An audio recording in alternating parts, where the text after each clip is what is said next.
Pack your bags, royal watchers, because Queen Mary has officially had enough. When Genevieve Casanova's $1.7 million lawsuit hit the courts, our Aussie-born queen reportedly did what any sensible woman would do. She got the hell out of Denmark. Hit subscribe and that notification bell right now, because this escape story is absolutely bonkers, and you need to stay updated on every twist. Now, let's be crystal clear about what's happening here. This isn't just a queen taking a holiday. This is a woman removing herself from a situation that has become absolutely unbearable. The lawsuit brought everything flooding back: the betrayal, the international embarrassment, the photos that she probably wishes she could unsee. It's like finally healing from a nasty breakup, only to have your ex show up at your doorway asking to borrow money. Reports suggest Mary fled to her native Australia, seeking refuge among family and friends who actually have her back.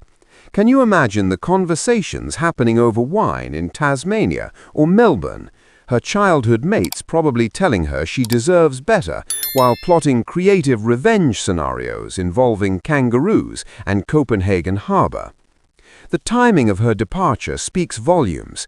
Right as the lawsuit was making international headlines and dragging every sordid detail back into the public eye, Mary was boarding a plane heading as far from Denmark as geographically possible. That's not a coincidence, that's self-preservation. She's watched this scandal dominate headlines for over a year now, and the lawsuit essentially guaranteed several more months of coverage. Who could blame her for wanting out?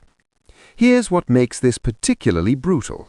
Genevieve's lawsuit, despite ultimately failing, forced every publication to republish those damning photos. Every article about the case included images of Frederik and Genevieve looking suspiciously comfortable together in Madrid. Mary couldn't escape it even if she tried. Turn on the television, there's the photos. Open a newspaper, there's the photos. Scroll through social media, you guessed it, the photos. It's psychological torture disguised as legal proceedings. Palace insiders say Mary has been deeply affected by the lawsuit's timing. Just when she thought she could start rebuilding some semblance of normalcy, here comes Genevieve demanding nearly $2 million and reigniting the entire controversy. It's like someone picking at a scab that was finally starting to heal. But let's talk about what this escape really means. Mary's departure sends a powerful message to Frederik and the entire Danish royal establishment. She will not be a doormat.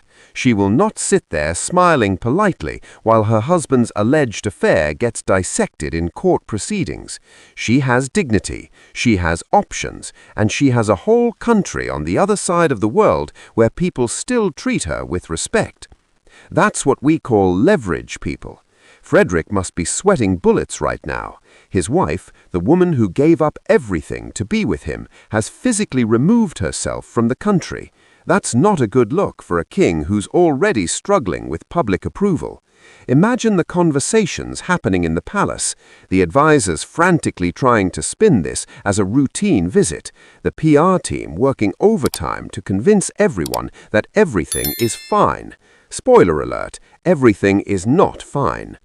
What's particularly interesting is how the Australian media has covered Mary's return home. They've embraced her like a returning hero, painting her as the wronged woman who's finally standing up for herself. The contrast between how she's treated in Australia versus Denmark is stark and telling. Back home, she's Mary Donaldson, the girl from Hobart who made good. In Denmark, she's the queen dealing with a cheating husband and a monarchy in crisis. Where would you rather be? The lawsuit reopening old wounds isn't just a metaphor, it's a reality. Every detail that emerged during the legal proceedings was like salt being poured into those wounds. Genevieve's claims, the timeline of events, the photos being analyzed frame by frame. Mary had to relive the worst moment of her marriage over and over again, this time in a courtroom setting, with lawyers picking apart every detail. That's enough to send anyone running for the nearest exit. Some royal experts